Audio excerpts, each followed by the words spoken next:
'Di ba? Hindi ba? Ano ngayon? Bakit ngayon yung si Rizan na 13 years old pa lang anti-Marcos na tahimik? Dahil ang kapatid niyan ay yun na yun. Yung sa mga lolo ninyo yung nalundasan case. Nakakaloka yan. Ito women's correctional. And this is ina mo every day. And this is only in aid of legislation. Ita-transfer sa correctional. I-explain nyo nga ito sa inyong mga anak, yung mga magulang na nanonood ngayon. Anti-Duterte ka man o pro-Duterte, huwag nyo sa amin i-explain. I-explain nyo sa inyong mga anak. Anak,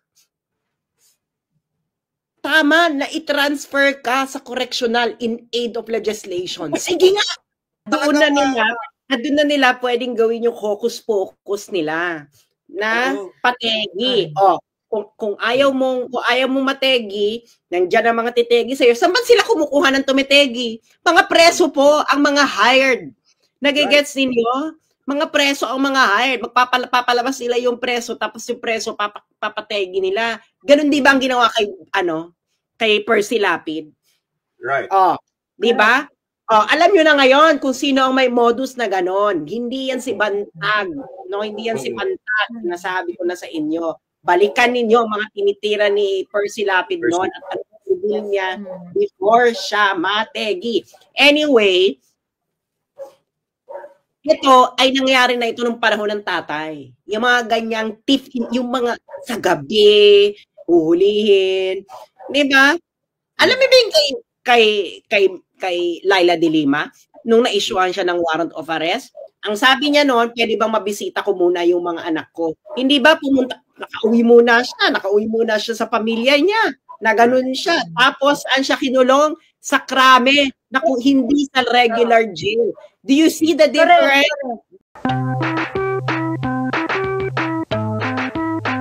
Dahil sa tagal na nakabusina ako, baka nagpanic na rin siya, kaya umalis na siya. Kasi I'm getting attention na eh. I'm getting attention from other motorists na eh. Right. Ganon. So, nagano na rin siya, umalis na rin siya. Kaya nga, Joe. Hindi niya kasi sinenyasan eh. Parang, oy, sorry, yung ganyan. Wala siyang senyas. Kaya pag ganyan, mag-ano ka na ng camera. Dashcam. Dashcam. Tapos yung dashcam, naka-stream yan sa somebody else. Ganun ang technique yan. Get a dashcam already, especially that you are a politically exposed person. Do not take these things lightly. Ganun na mag-ano ka ng dashcam. Yang bahay mo. Actually, may dashcam ako. Pero habang yung camera else, wag lang sa'yo. Dapat have it stream somewhere else. Hindi lang sa'yo. At ang mali ko doon, yung dashcam ko kasi props lang, hindi ko inoon. Kailangan, you have to do that. Kita mo, alam mo, sinasabi ko sa inyo, may ginagawa silang paraan sa akin para ako ay mapabalik sa Pilipinas at magurgur.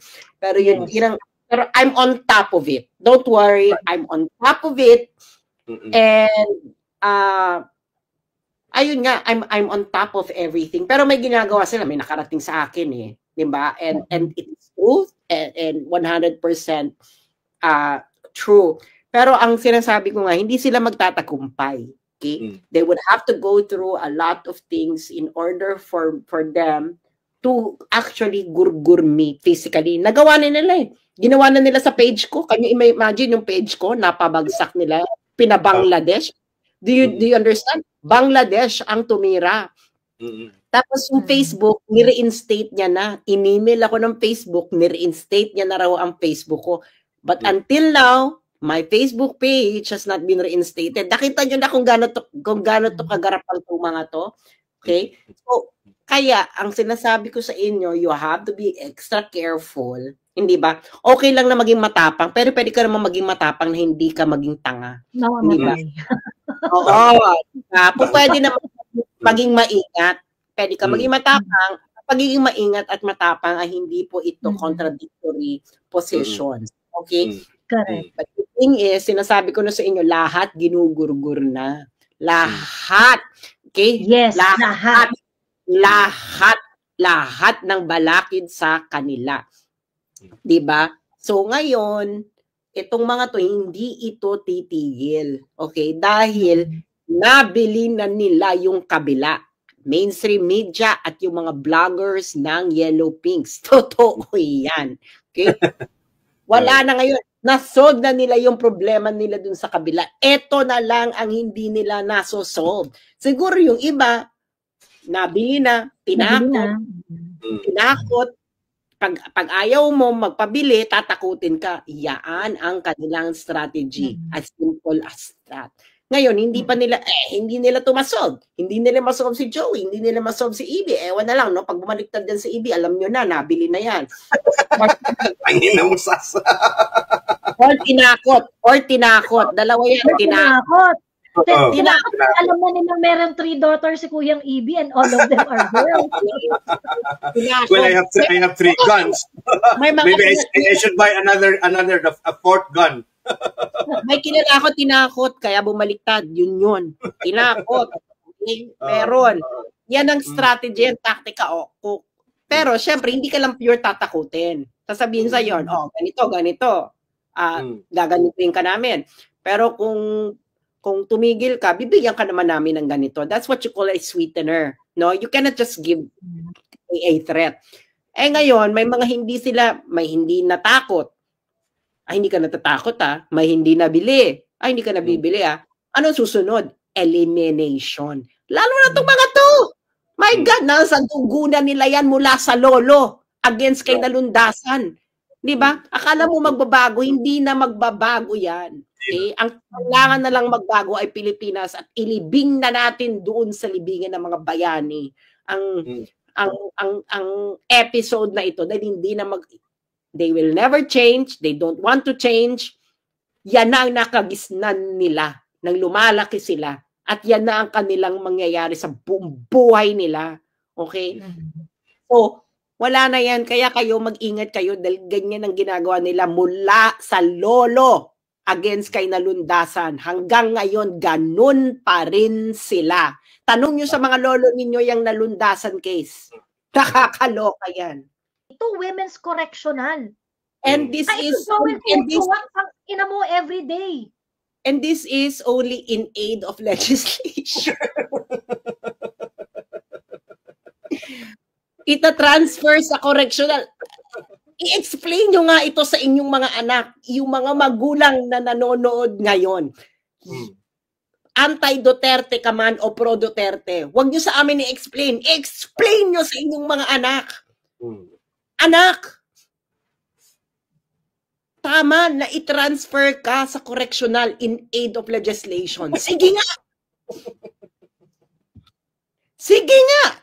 Yung mga guro na nanonood ngayon, yung mga nasa government na nanonood ngayon, marami sila, Joey, nanonood from the government, mga kayumangging kaligatan na nanonood ngayon.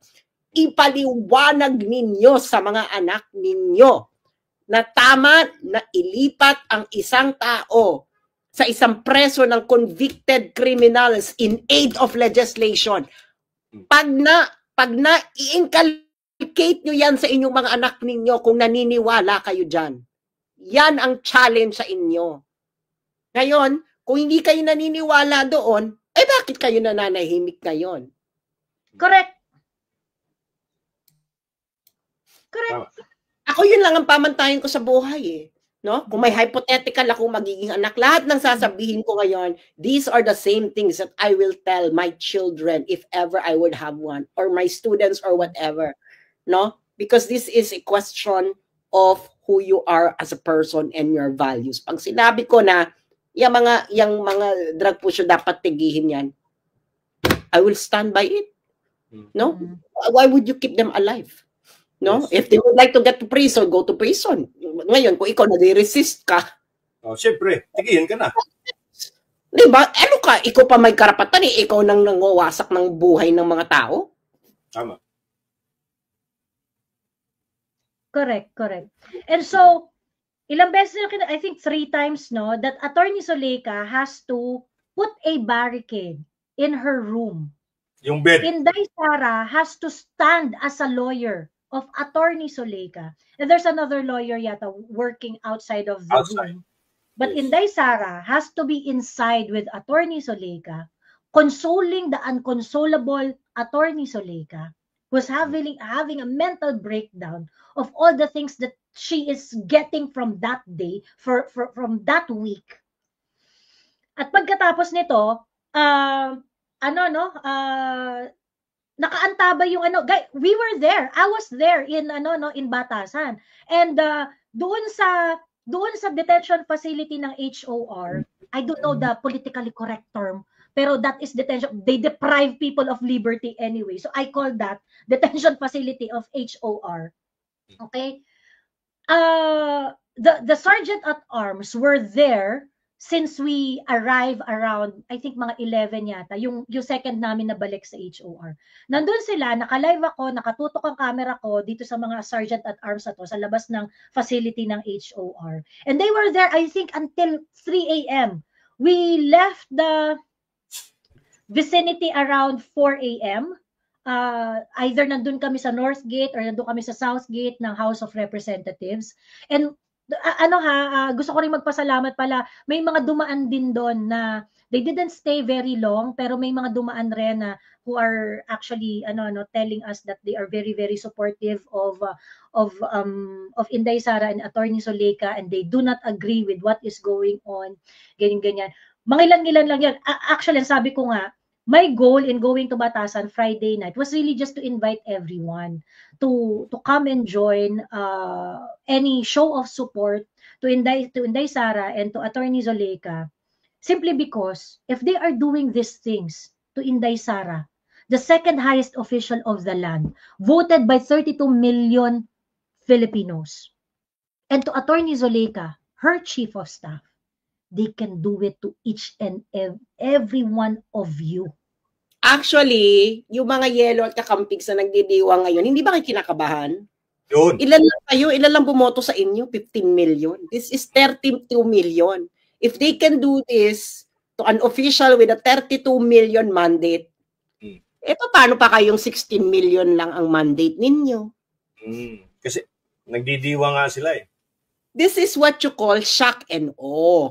Okay? Di ba yung ibang historians, bibigyan natin ng IR perspective. Di ba yung ibang historians, they were interpreting what the United States did to Iraq. Bakit ginawa yan ng United States yan sa Iraq? It is to set an example that no one could fuck with us. Kaya the extent of the brutality, etc., na napapanood mo talaga sa TV, live, habang bumabagsak ang mga bomba. It was the first time that a war like that was telecast over the world, live.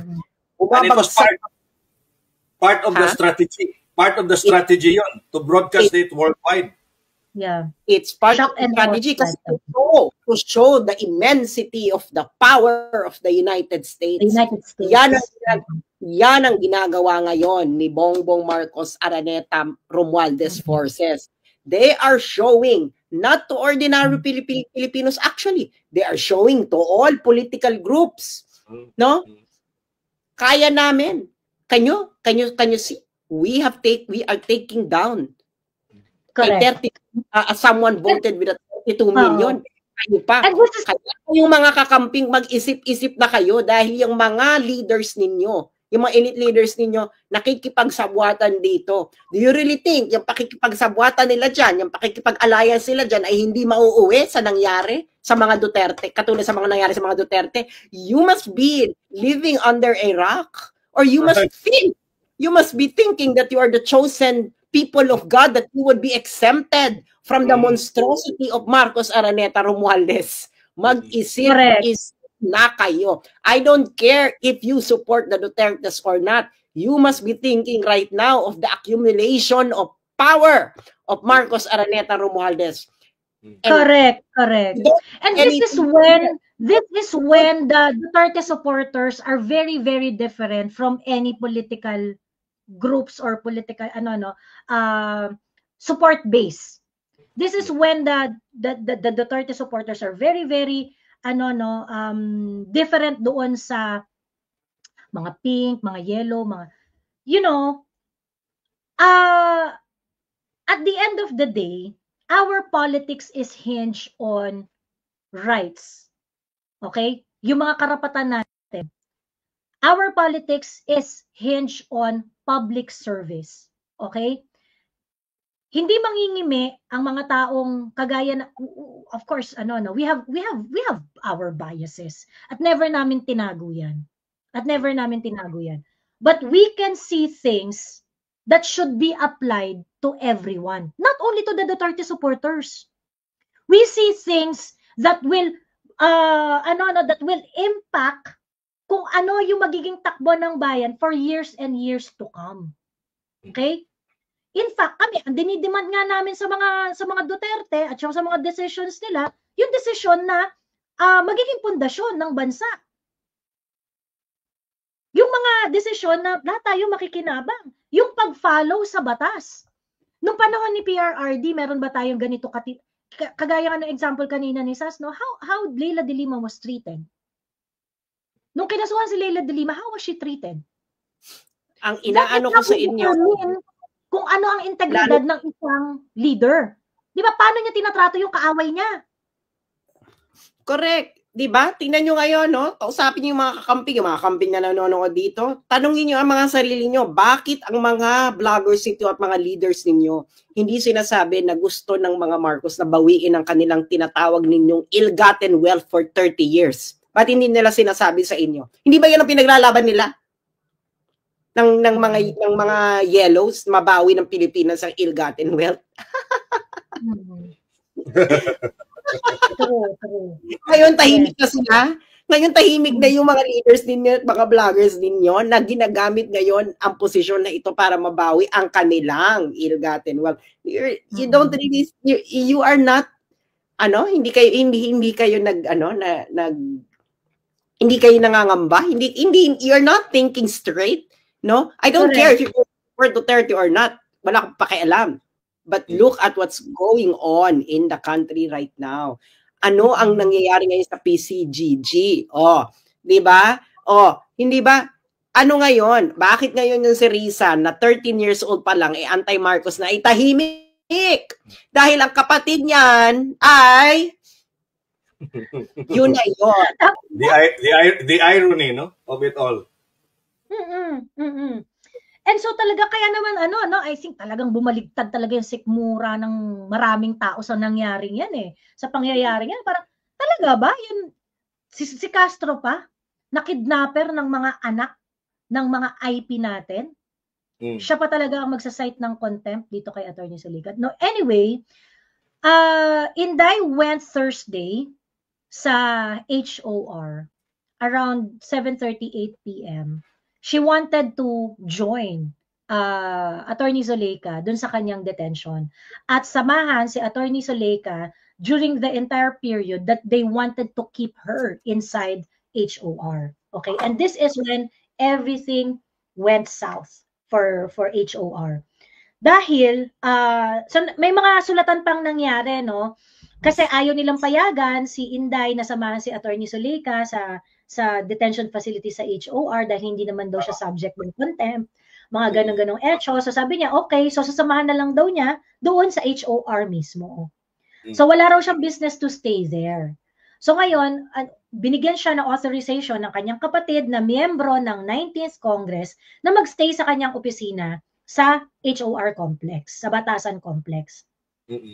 In which, nung ginawa naman niya yon ay biglang nagkaroon ng, hindi naman, may biglang nagkaroon ng austerity measure. Biglang nagkaroon ng austerity measure ang House of Representatives. At hindi raw nila afford na buksan ang tubig at kuryente ng entire building para lang sa Vice President of the Philippines. Right. Na nagsistay doon sa Batasan. Ito ang sabi ng Sergeant at Arms nila. Wait lang. So kung walang tubig at kuryente, yung detainee, wala rin tubig at kuryente. Hindi, nasa kabilang building siya Pero it's the whole complex kasi sabi ng Sergeant at Arms No, it's just the building. Just the building. So, okay. Okay. It's just the building, yung building ng mga kasi hindi lang naman si Attorney Zuleika yung nasa detention facility nila eh. Yes. Ganon. Yun daw building nila, I think when he said na yung entire complex, ang minimi niya doon, yung entire offices ng mga congressmen. Yun yung tinanggalan daw ng Well, ang sabi nila, dun sa wing na kung saan nandun ang office ni Kong Pulong, hindi raw kasi nila afford. It is the austerity measure of the House of Representatives. Sayang naman daw buksan ang aircon at ang tubig. Oo, para lang dun sa taong nandun na nag-iisa lang naman. Wala naman daw silang pasok ng Friday. So, walang tao doon.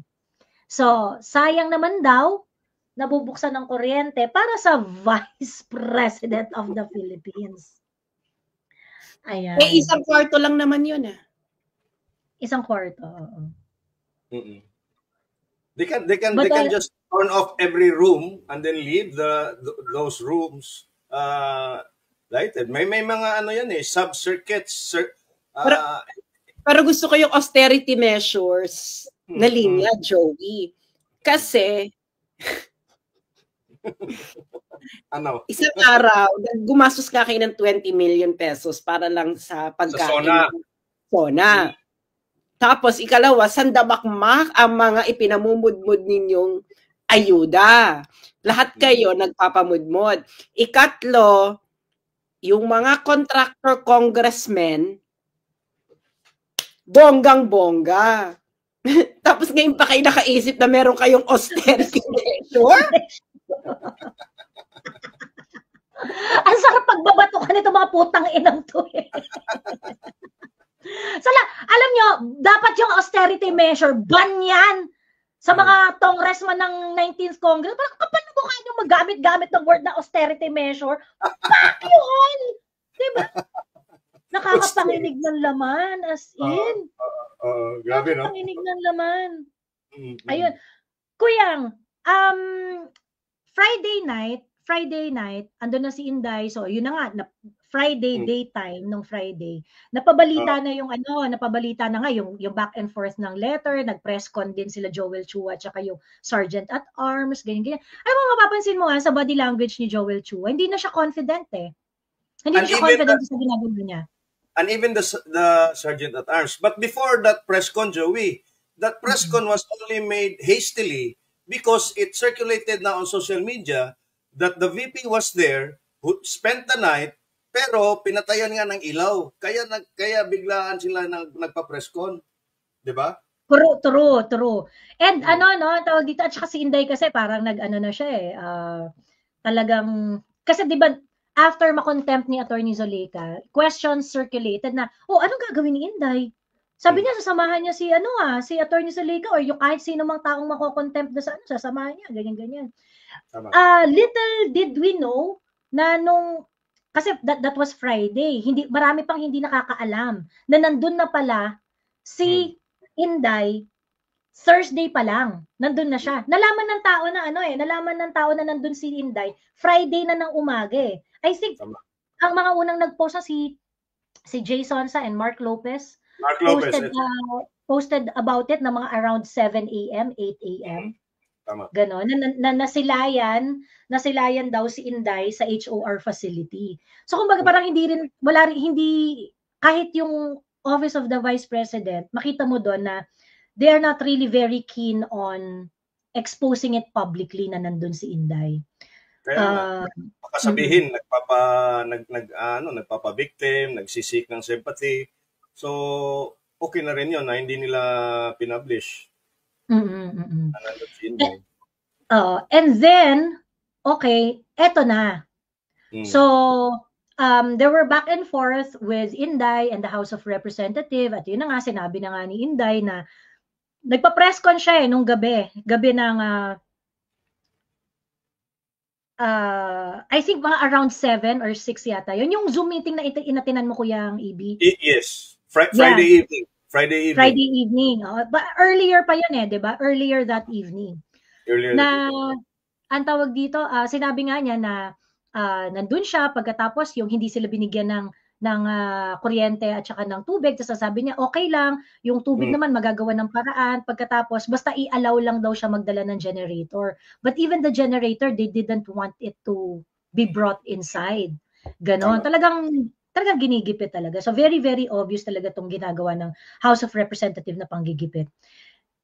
After that, dapat nga magla-live pa tayo ng Kuyang EB. But Yes. after that, that Zoom, sabi ko, ay pupunta ako ng Batasan. Kasi I would like to, there are some groups organizing who wanted to show support sa kay Attorney Zuleyka sa Batasan. And they asked me na parang, Miss Joey, baka naman pwede kang mag-announce na sa Batasan, ganyan-ganyan, to show support kay Attorney Zuleyka, ganyan-ganyan. And there are also a lot of yung mga followers ni na they really wanted to show support kay Attorney Zuleyka. So sabi ko, sige, pupunta ako ng Batasan. Alam ko nang walang ganap doon or whatever, pero I would just like to go there. Pagkatapos, saka ko doon magla-live ng very, very quick, inviting everyone to show support to Attorney Zuleyka. Because what's being done to her is so unfair. There's no justification sa ginagawa nila kay Attorney Zuleyka. At doon na nga, pagdating namin doon, after ko ring mag-live at papauwi na ako, I think around 11 or 12 yata yun ng gabi. Kinatok na nila si Attorney Zuleyka. And they wanted to bring Attorney Zuleyka to the Women's Correctional. And so, Attorney Zuleyka, who are in a very, very bad mental state already. Alam mo, yung nakakadiri, yung mga dito, yung disrespect. Nakakadiri yung disrespect dito. Kaya nga makikita nyo, ang sinasabi ng mga tao is mag-ano ba ng martial law si BBM, ganyan, para humaba. Hindi niya na nga kailangan ng martial law para magawa niya yung mga nagagawa niya. Ang kailangan na lang niya ay Martin Law in aid of legislation. Kailan kayo nakakakita ng ganitong move na in aid of legislation? Diba? Na this is not, we are not in a normal situation. Kaya hindi yan ng martial law, kasi ang martial law mata-challenge ito sa Supreme Court. Yes. Itong Martin Law, hindi ito nata-challenge sa Supreme Court. Actually, matagal. Si Cassie Ong nga Cassie Ong po ay nakakulong sa correctional, hindi pa lumalaya, just for contempt. Yes. Ang House in aid of legislation. It's not even a criminal prosecution. It's not a criminal court. The punishment for contempt in a legislative hearing is not supposed to be punitive. Yes. It's not ang contempt sa legislative, hindi po ito katulad ng contempt of court. Yes. Okay? Dahil ang korte po, they are the ones given the power to actually interpret the law and to determine the punishment. Itong legislation, hindi po ito this is not a court, it's a kangaroo court, and now it's a Martin's court. So it's Martin's law at work. Hindi nila kailangan ng martial law. Okay, Joey, continue. Correct. And actually, yung mga nagtatanong nga, na, Miss Joey, magde-declare ba ng martial law si BBM? Magde-declare ba? Mga bakla, we are already in it. Yes. We are already in it. Yung blatant violation ng mga karapatan natin, they already did that to SMNI, to KOJC, to Doc Lorraine, Ka Eric, to everyone, to SAS, to everyone who they disagree with. Wala nang respeto, wala nang yung abuses ng martial law noong 70s, ginagawa nila ngayon without the declaration of martial law. They are also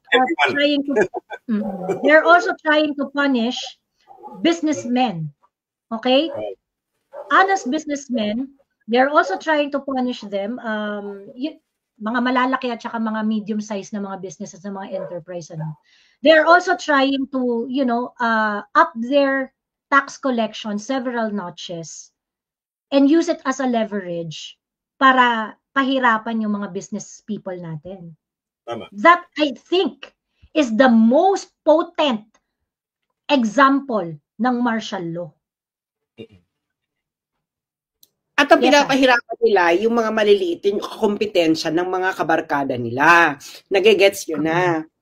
Diba? Kita nyo, sino ba nagtatanggol ngayon?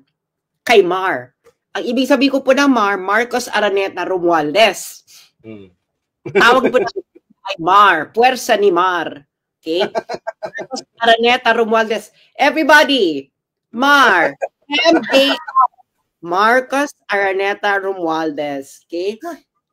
Ngayon, ang eksena nito, they have already monopolized. The Marcos Araneta Romualdez did what Marcos Sr. did without declaring martial law. Ano ito? Romualdez already quote-unquote owns a lot of media. Meron siyang joint venture. Merong joint venture ang kumpanya ng Romualdez family sa ABS-CBN. Yung sa ano rin, sa News 5. And ang chismis, hindi ba? Ang mga Marcos meron silang share sa GMA na 30% na pilit idinideny. Nakuha na rin nila. So nagawa na nila yung nagawa ni Marcos Sr. without declaring martial law. Ngayon, ang tanging balakid na lamang sa kanila ay isa lang naman, ang mga Duterte sa kanilang patuloy na pagkamkam ng kanilang salapi at pagbawi uli ng kanilang ninakaw na pera sa taong bayan noong unang panahon ng kanilang tatay. That is the truth of it. Why do you think they would fight tooth and nail in order to remain? Because they would like to unfreeze the frozen assets. This is their only opportunity.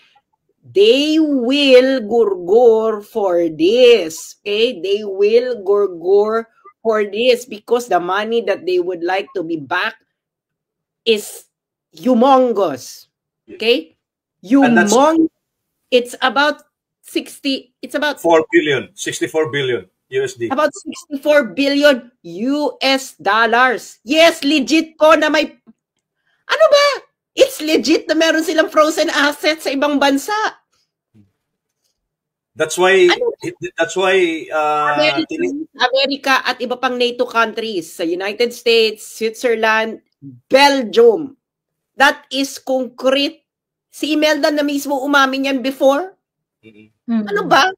Kaya tiniis nila yung 36 years na pagkukutsa sa kanila because of that amount. That's humongous amount. That amount, that is a humongous amount. Hindi pa nila nababawi. Ang nababawi pa nga lang, 128 billion pesos. That's how much. That's only about 3 billion US dollars. No? Or less, no? Yes. And yan ang kanilang target, ang mabawi nila. Hindi natin nga nila alam. Paunti-unti nilang nababawi yan. Pero ang chika, they need 18 years to fully get everything. And of course, they need to follow the bidding of the United States because it's the United States that actually unfreeze these frozen assets. Tama. Tama. Correct. Ayun. So, it has been very, very clear, ano, and na ganun, meron talaga tong meron talaga tong concession with the America, and of course the intention of this administration to get all the things that they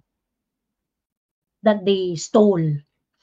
Ngayon, ang tawag dito, so balik lang tayo dun sa aking walkthrough. So, noong kagabi na, nung Friday ng gabi,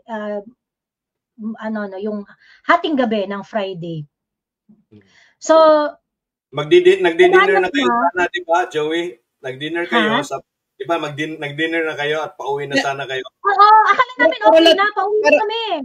Pero let me just clarify, hindi ito yung ninakaw sa Kabanang Bayan because the revenues of the Philippines during that time was just really low. But this is the money that the family made by the virtue of their position, like bribes, etc., etchon. Pero yung sasabihin mong ninakaw nila to sa kabayan ng bayan, that is statistically impossible dahil maliit ang revenues. Maliit ang tax revenues noon. So this is really yung nagawa nilang pera using their position. The position of the father. So magkaiba yun. So, and money from other oligarchs at that time.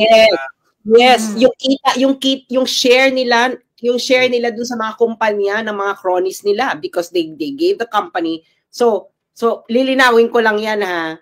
Hindi ito it's for me it's impossible na galing ito sa kabayan ng bayan because the tax revenues ay maliit. So ito yung mga kinita nila by virtue of their position. Yes, exactly. They stole using the opportunities that their office present. Tinake advantage na in order to to get all those wealth and richness. Ayan. By force in some cases pa nga eh. Oo. True. Ayun. Ayan. Okay. Well, anyway, so yun na nga after nun, walang ganap after ang press con ni Inday, ganyan. Well, galit yung mga tao, bad trip at naiintindihan ng karamihan na na sobrang it's really stomach churning that they can do this kind of disrespect of rights to to Attorney Zulaika, and coming from a government na walang ibang sinabi kundi rule of law. Kailangan, gusto nyo nga pasunurin yung China based on rule of law eh. Diba? Mga putang ina nyo. Diba? Yan yung mga drama ninyo. Parang rule of law tayo, ganyan. And coming from this House of Representatives, the 19th Congress, pinaka-corrupt na Congress sa lahat. Na hindi, bantayin natin mga pera. Ang pera ng bayan, kinemi, parang ulol ninyo. Anyway, hindi, alam mo kung bakit nakakasuka tong Congress na to. Dahil hindi na nila tinatago. Yun. Tama. At wala na silang hiya. Kasi dati nahihiya pa eh. No? Like for example, nung kay Aquino, kahit naman kay Duterte may corruption, nahihiya pa sila. Yes. Merong tinatablan pa sila ng hiya. Pero ito, wala nang hiya. Kita mo. Pupunta ka ng isang lungsod, 3 billion para sa inyo. But that's not an actuation of someone who's not corrupt. Hindi ganoon ang pag-disperse ng pera. 3 billion sa inyo. 2 billion sa inyo. Yes. And then you have those people in Congress, both senators and congressmen, na may sarili-sarili ng mga kumpanya benefiting from huge contracts from the DPWH, the DOTR, and whatever agency of government there is. Nung una, pinoproxy pa nila yan ng ibang tao talaga, kaibigan, kakilala. Ngayon, hindi na. Talagang nakapangalan sa mga kapatid. Kagaya ni Rog Gutierrez, tatay niya. Yes. Oo. Rog Gutierrez, one rider party list na merong 2.077 billion government contracts ang kanyang tatay. That's how brazen they are. Wala na tong hiya. Sinasabi, alam nyo, kaya itong walang hiya because they believe na that this system is actually for the long haul. And kaya nga nila pinababagsak si Duterte. Kasi alam nila, ang malakas for 2028, Duterte. So, ayaw nilang matapos ang ubus-ubus biyaya na eksena. Nagigets niyo? This is all about the greed. Right. Okay? This is greed at work. Nakikita nyo na. Ayaw nila yan kasi nung panahon ni Digong, hindi sila makaporma. Do you remember na yung may insertion doon na hindi inapprove ni Duterte? How much was that? It was 90 billion? Yeah, 90. About 90 billion. Noong panahon ni Duterte, may gustong i-insert ang mga congressman, hindi vinito ni Digong. Yun, naintindihan nyo na. Pinuri pa siya doon ng ibang mga kakampings. Hindi ba? I believe pinuri ata siya doon ni Solita Monsod or somebody else. Pero pinuri siya doon kasi hindi niya pinayagan yung insert 91 billion. Hindi niya pinayagan. Okay. nung panahon ni Digong, bumaba, napababa, hindi nawala, hindi ko sinasabing magandang, hindi nawala ang corruption, pero napababa ang mga commission. Brahan. Napababa siya from 5% from the usual 30%, napababa siya to 5 to 10%. Alam yan ng mga contractors, alam yan ng mga may sa gobyerno. Alam nilang lahat yan. Kaya gustong-gusto nila si Digong noon dahil yung mga may business sa government, hindi napababa yung komisyon na hinihingi sa kanila. Nagigets yun na. So, they are happy. Okay, they are happy. Ngayon, ano ang revelation ni Magalong? 45%.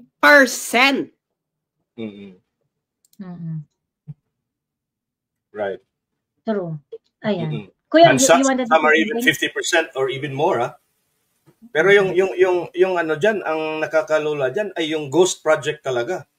Na wala talagang mismong proyekto, ha. Kubra lang talaga.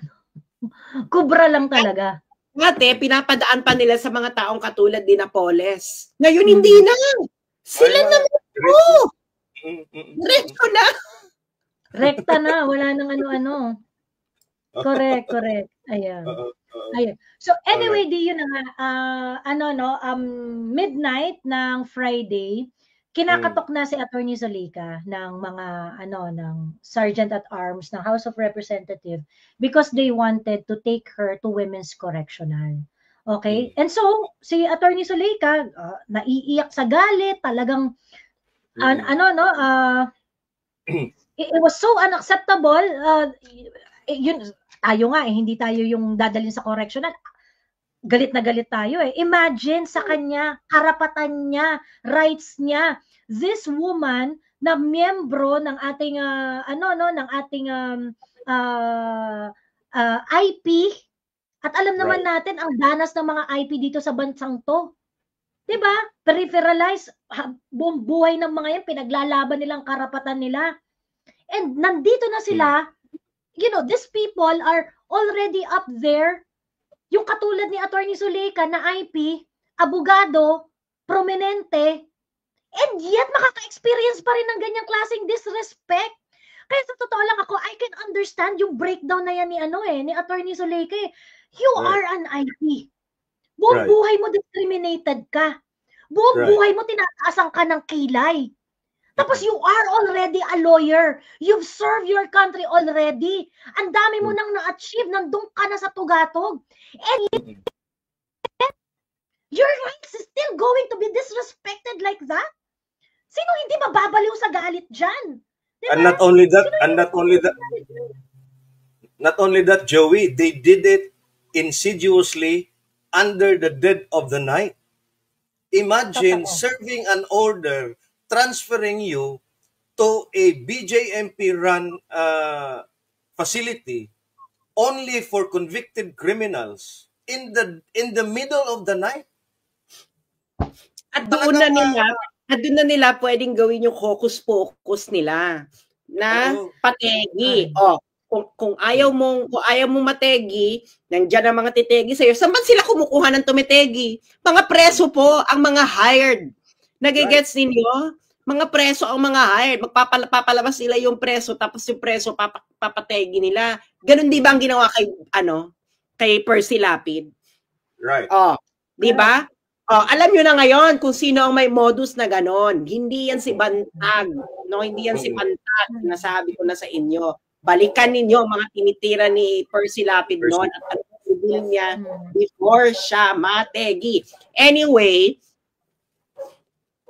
ito ay nangyari na ito nung panahon ng tatay. Yung mga ganyang tip, yung mga sa gabi, uhulihin. Di ba?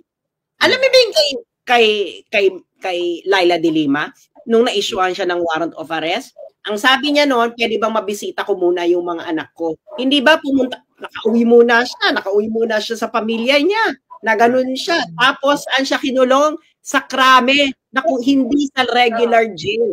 Do you see the difference? See the difference? And even more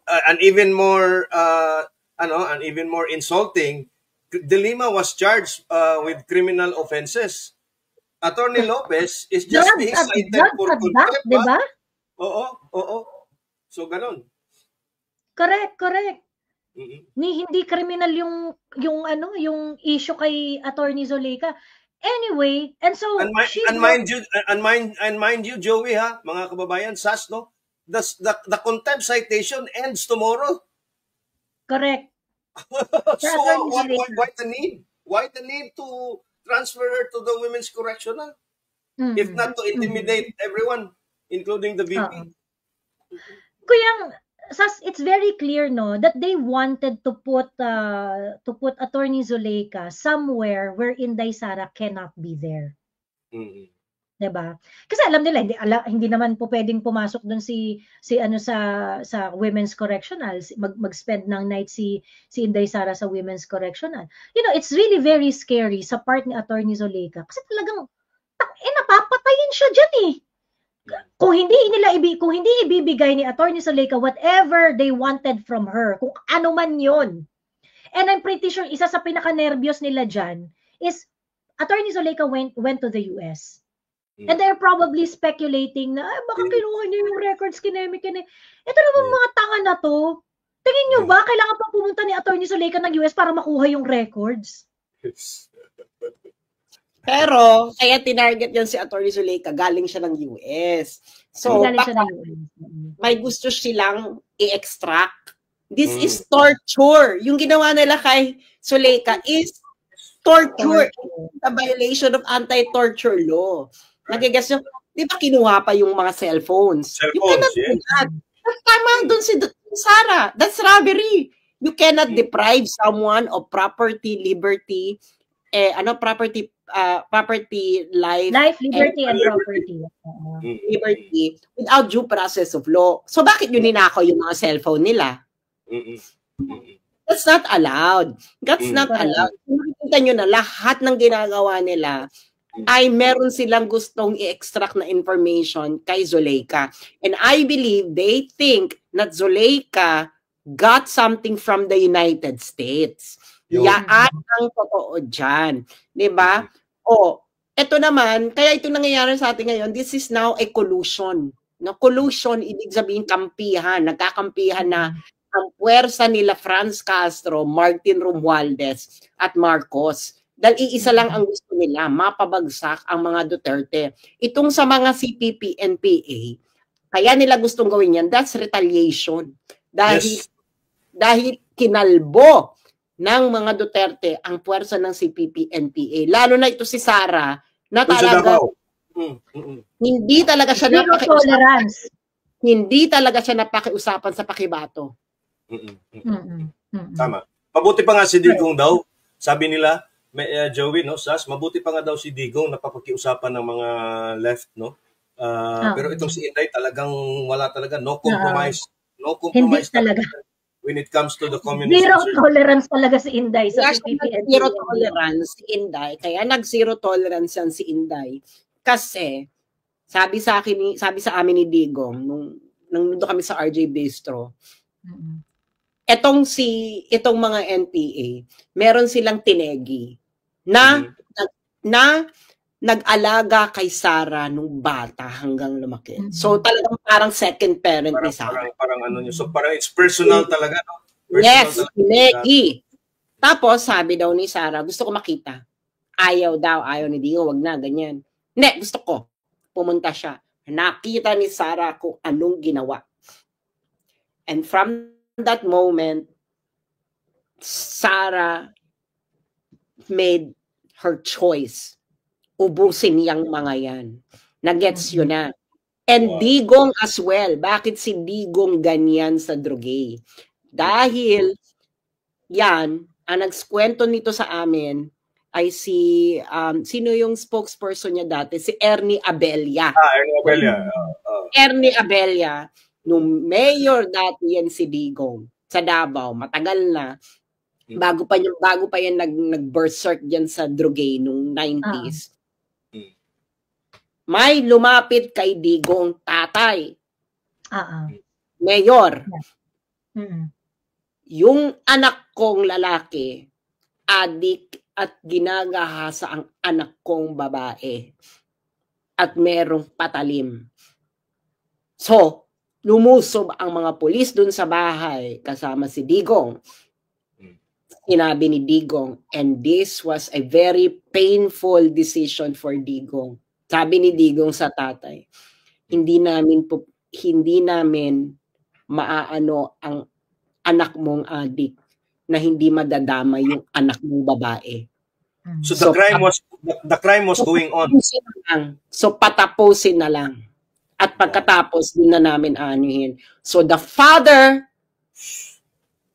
endured hearing his daughter screaming while being raped by his addict na son. Wow. Kaya since then, can you imagine the pain the father would have been going through at that moment? And that made Digong really adamant against Drogay. Nagets yun na. So lahat yan ang switch, no? Yan ang switch, sabi ni Ernie Abella, no? Yan ang switch. Can you imagine ikaw, yung mga nakikinig ngayon, advising a father, patapusin mo na lang yung anak mo. Naghasain yung isang anak mong babae, dahil kung gagawin natin to ngayon, mamamatay din yung anak mong babae. Nagets nyo? I heard this story several times. I did too. Ko talagang, I get really emotional. Putang ina. Ako, Joey, kinakilabutan talaga ako every time I hear that story, no? Especially now that Sas is telling it again. Kasi I have 3 daughters. Talagang... all of them are girls. All of them are girls. You never know. Baka si Evie meron siyang daughter na born male. You know? You never know. That's her atonement. Oh, this is her atonement. Because she gave her trust to these people. At pagkatapos, ganito yung nangyari. So, kaya wala na siyang pake. Wala nga siyang pake. Kasi itong sabi ko nga sa inyo, di ba, kung si Inday nangangarap itong maging presidente, hindi niya ito gagawin. I-compare ninyo yung attitude ngayon ni Inday kay Binay. Di ba si Binay, ganito rin ang ginawa nila noon. Parang 2 years ata yung in aid of legislation hearing kay 16 months. O sino rin yung mga involved noon? Si Trillanes. O at least dito hindi involved si Cayetano, no? Cayetano Trillanes, hindi ba? 2 years. Pero si Binay, hindi siya naggaganito. Kasi si Binay noon, gusto pa niyang maging presidente eh. Correct. May pakialam pa rin siya. Pero si Sara, wala na siyang pakialam. Alam mo yun, wala nang pakialam. Si Sara kasi, mahaba ang pasensya. Sinasabi ko na sa inyo, si Sara A. Gemini, katulad ko yan. Mahaba ang PC niyan. Ano lang yan, magmamasid-masid, okay, tapusin nyo na to, ayaw nyo pa rin, ha? Okay, ayaw nyo pa rin. Sila naman, pindot sila ng pindot. Alam mo yun, this is how a tornado gets formed, no? Hot air keeps on rising up while cool air keeps coming down. That's how you form a tornado. So what they're doing with Sara, they keep on feeding hot air up and then letting Sara lose her cool. So now, we are now seeing, you know, a full-blown tornado getting mature. And now, tuloy pa rin sila. Wala nang pakialam si Sara. Correct. Ang gusto ni Sara is to rectify her mistake, and her greatest mistake in the history of the country is putting her trust to Marcos Araneta Romualdez, making herself a catalyst to the return of the comeback ng tinapon na noong 1986. Yan ang kanyang historical mission right now. It is correct her mistake and the mistake of her family of conniving, of being allied with the Marcoses. So now, let Sara rectify her mistake because that's her historical mission. Again, ano bang sinabi ko sa inyo sa umpisa ng ng live na ito. Repeat after me. The universe is unfolding as it should. And Yes. person with integrity will always, in her lifetime, will always do something to atone for her mistakes. And now, because kung wala kang integrity, wala ka ng atonement. Ito na nga kung wala kang, yes, please emphasize that. Kasi I heard a lot of people saying na mali si Inday, dapat hindi siya nag-meltdown. No. Inday is recognizing her mistakes and she is atoning it right now. I don't even consider it a meltdown, huh? It was a proper response to what they did to her all throughout 2.5 years. And para sa akin, nakukulangan pa nga ako eh. And we have to wait kung ito na ba yung sinasabi ni Inday, no? Na hindi pa sila, sinabi to ni Inday ha, hindi pa sila nakakakita ng isang kalaban na katulad ko. Sinabi ni beses. This is not a meltdown. This is someone atoning for her mistakes. Nakikita nyo na? Integrity to. Kita mo to mga Marcos. Walang integrity because they don't atone for the mistakes of their past. We gave them a second chance and then they kept doing the same thing. What they did before. Mas malala pa nga ngayon. At least yung tatay nag-martial pa, no? Nag-martial law pa. Ito talaga, wala nang martial law, but they committing the same thing. No, wala na silang pakialam. This is atonement. This is how atonement looks like. A person with no integrity will never atone themselves. Look, no? Kaya ito si Inday, di ba sinabi na nga ni Inday na siya ay nagsosorry. Una niyang sinabi yan. Ilang beses siyang nag-sorry sa she's profusely apologizing to KOJC. Di ba? Di ba kayong yung isa ninyong may mga kakampik ba dito? Di ba isa yung thought leader si Haydayan, may sinulat niyo siya noon nung 2022 kasalanan ni Inday Sara kung bakit na-elect uli si Marcos. Ngayong inaamin na ni Sara na kasalanan niya, ngayon biglang nag-meltdown siya. Wala kayong integrity. Kayong walang integrity.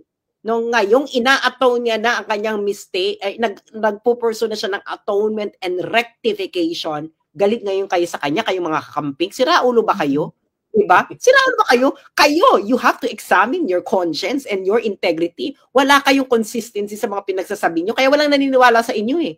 Diba? Kaya kayo, karamihan ng mga high profile SA cases, mga kakamping. Tama. Profile sexual assault mula bakla, lalaki, babae, puro kakamping. Hindi ba kayo nahihiya? Kayo ang walang integrity because you do not want to atone for your mistakes because you don't believe, but because you believe that you are the highest point of righteousness, but incorrect. The person with high morality is a person that will atone for her mistakes, and we are witnessing it right now. This is something we haven't seen in Philippine politics. Correct. Unprecedented.